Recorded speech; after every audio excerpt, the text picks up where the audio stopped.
So to summarise our Think Small research, the findings showed us that to have a pro-poor business environment, how reforms are tackled is as important as what reforms we focus on.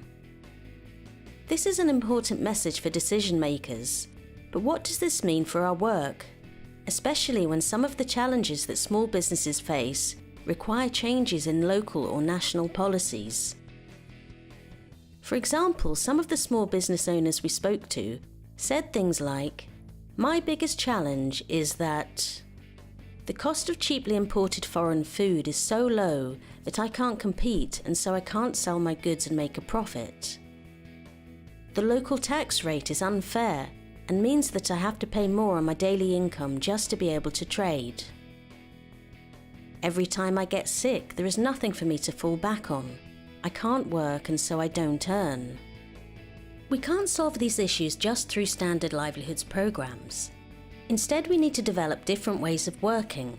For example, integrating advocacy into our livelihoods programs offers a solution. For CAFOD, advocacy is about influencing decision makers at a local, national or international level to change their policies, spending or priorities so that they work in favour of poor people and communities. It's about tackling the root causes of poverty and vulnerability and empowering poor communities so that their voices are heard and acted upon. It is best done in partnership with others, as there is power in numbers. We can use advocacy to work towards a pro-poor business environment. For example, we might try and influence decision makers to build a road in a rural area so that a particular marginalised community we work with has market access.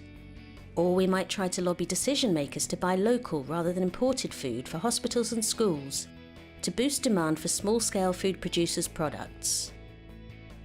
This work requires strong local civil society organisations, communities and small business representatives who are confident to take action and speak out on the issues that affect them.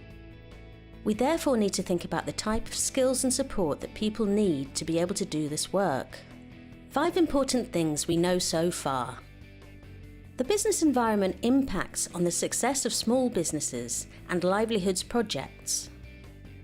Small businesses know their own business best and will have important information about the business environment, how it affects them and what changes are needed.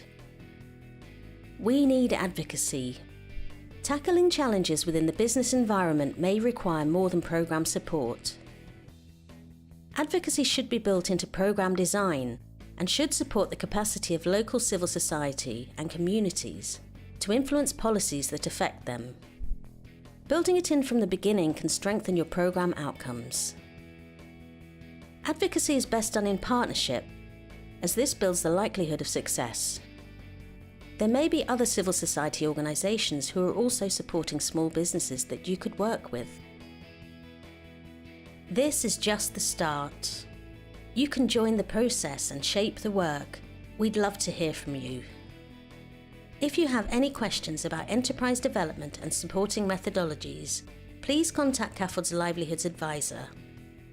If you are interested in integrating advocacy into your enterprise development work, please contact CAFOD's policy team and see the Thinking Small resources page.